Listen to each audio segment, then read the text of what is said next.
Hey guys, and welcome to my live video. So I've had lots of questions from you about how to cook quinoa, like how do you even cook this stuff? So I'm making my supplies for the week and I thought, why not jump on and bring you this live video on how to cook quinoa. So I'm going to go through, I've got a couple of different things happening here that I'm going to show you guys. I've got some boiling because I didn't want you to have to wait around for 10 or 15 minutes while I cooked that. So it's almost done, but I'm going to take you firstly to the first step. So I soak my grains and my nuts and seeds preferably overnight for a couple of hours.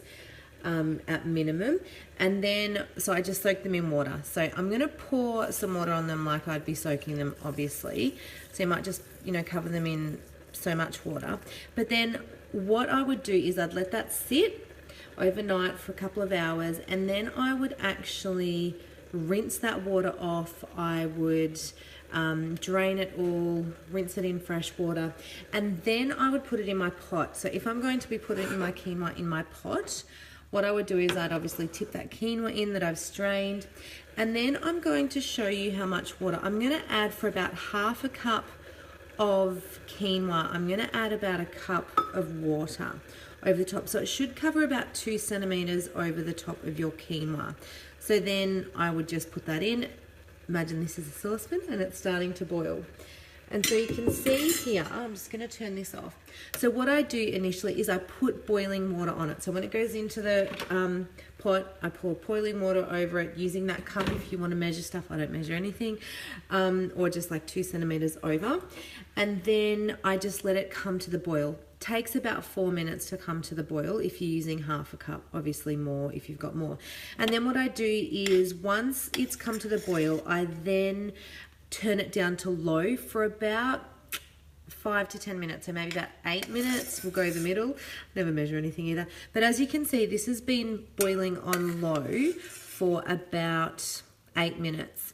And there's still a little bit of water in the bottom there, so I could probably do a little bit more of that.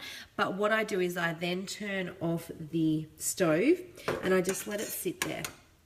So you can see the kind of texture that this has come into.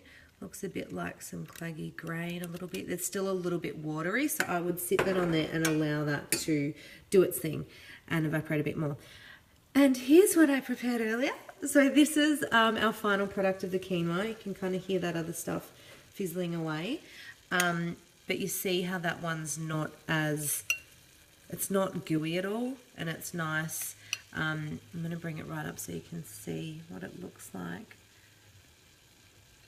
There you go. See how the other one still hasn't gone. It's not as, it hasn't expanded as much. So what can you do with quinoa? What I do is I grab my little glass lock containers and I put a couple of big tablespoons in there, and I actually freeze that, and then I pull that out and I use that if I'm having a curry or in my burrito bowls, whatever you want to do. You can also just use that whole half a cup, mix it with crushed up nuts and seeds, mix a little bit of tahini or almond butter or something through it, and some rice malt syrup. Put on some frozen berries for a quinoa berry crumble, which is on my website. The recipe's on there. So guys, I hope this really helped you with how to cook quinoa. This will go up on my website under the blog section as well. And happy cooking. Have a great day.